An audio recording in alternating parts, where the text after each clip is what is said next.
In this video, we are going to talk about ethics and workplace between employer and employee. First, let us understand workplace ethics and behavior. Workplace ethics and behavior are a crucial part of employment, as both are aspects that can assist a company in its efforts to be profitable. In fact, ethics and behavior are just as important to most companies as performance, as high morale and teamwork are two ingredients for success. Every business in every industry has certain guidelines to which its employees must adhere, and frequently outline such aspects in employee handbooks. Behavior. All companies specify what is acceptable behavior, and what is not, when hiring an employee. Many even summarize expected conduct in job descriptions or during the interview process. Behavior guidelines typically address topics such as harassment, work attire and language.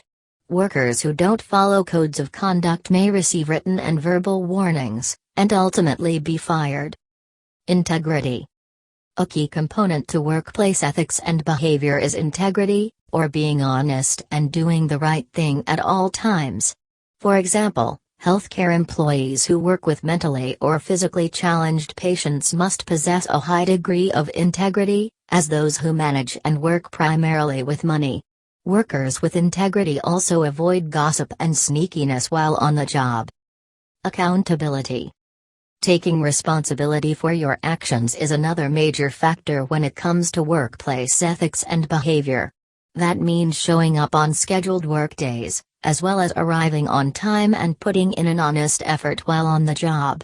Workers who exhibit accountability are honest when things go wrong, then work toward a resolution while remaining professional all the while. Teamwork. A vital aspect of the workplace is working well with others. That includes everyone from peers to supervisors to customers. While not all employees will always like each other, they do need to set aside their personal or even work-related differences to reach a larger goal. In many instances, those who are not considered team players can face demotion or even termination.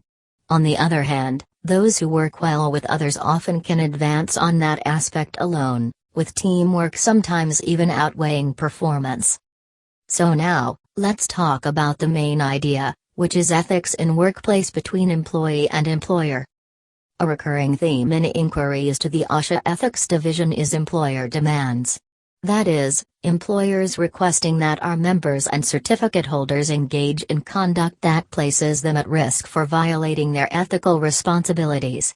Ethically compromising requests might be to use culturally insensitive tests in order to qualify a child for service. Request additional increments of treatment in order to cover travel expenses. Sign for Medicaid services in schools for children whom they have never seen and whose care they have not supervised. Provide treatment with which they disagree as a result of family, parent insistence. Provide treatment for which they have had no training or experience. With employers under the jurisdiction of OSHA's Code of Ethics, an employee may have recourse through filing an ethics complaint. There is little recourse for such action when the employer is outside of OSHA's jurisdiction, but read on for some ideas. Demands are often made by employers who have no awareness of their employees' need to adhere to a code of ethics. As employers, how do we acknowledge our employees' ethical obligations? How do we foster ethical decision-making practices among our employees? Or handle issues raised when employees must satisfy multiple codes of ethics, conduct by licensing, profession, or employment setting obligations? As employers, we need to familiarize ourselves with the codes of ethics of our employees' professions. We can review workplace practices and regulatory requirements in relation to the ethical responsibilities our employees must fulfill. We can create an ethics-friendly environment by promoting ethics discussion and analysis of ethical issues that emerge. We can implement conflict resolution practices to avoid situations that rise to the level where an ethics complaint is filed. We can encourage ethics education by conducting case reviews to improve skills for anticipating potential ethical predicaments and handling them responsibly. We can encourage discussions of the code of ethics of each of the professions represented in our workplace in a compare and contrast fashion.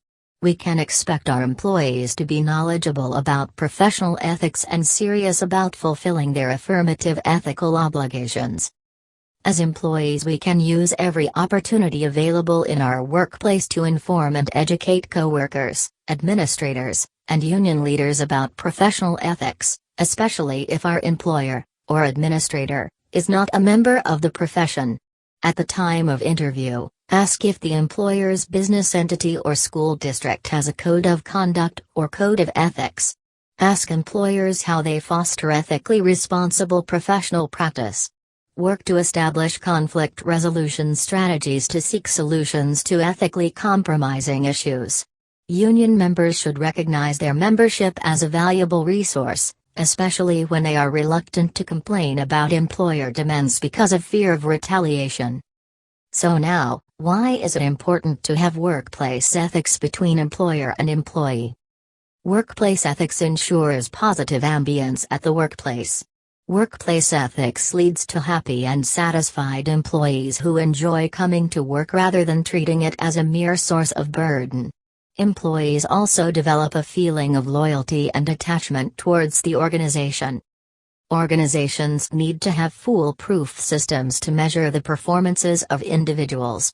Appraisal system needs to be designed keeping in mind employees' performance throughout the year and her career growth. Periodic reviews are essential. It is mandatory for superiors to know what their subordinates are up to. You need to know who all are going on the right track and who all need that extra push.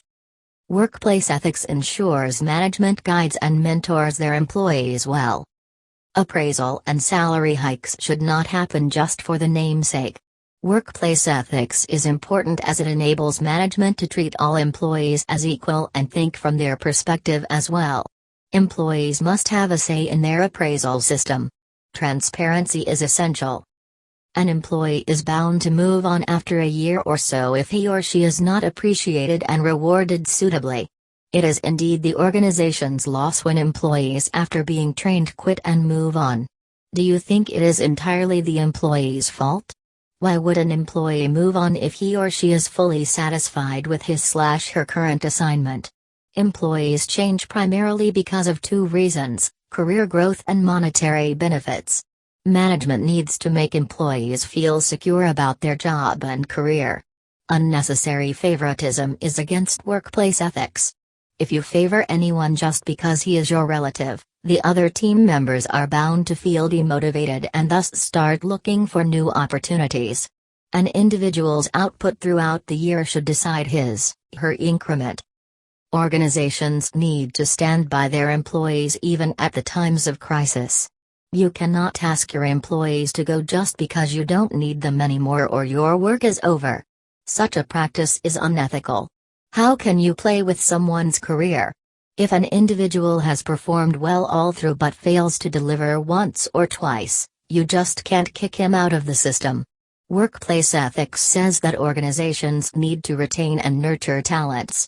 If you have hired someone, it becomes your responsibility to train the individual, make him/her aware of the key responsibility areas, policies, rules and regulations and code of conduct of the organization. Employees need to be inducted well into the system.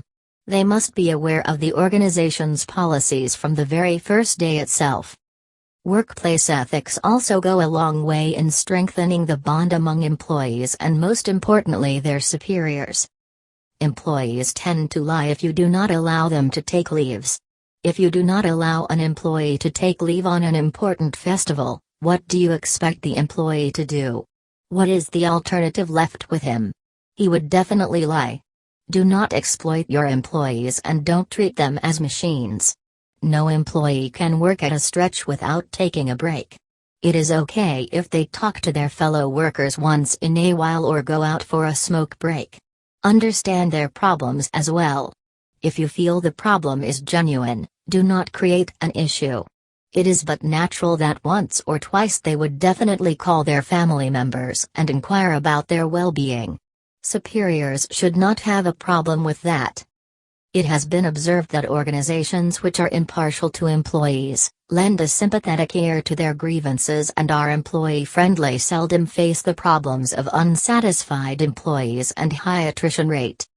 From this video, we can conclude that both employer and employee need to practice ethical in workplace as it lead to a better working environment. Thank you for watching.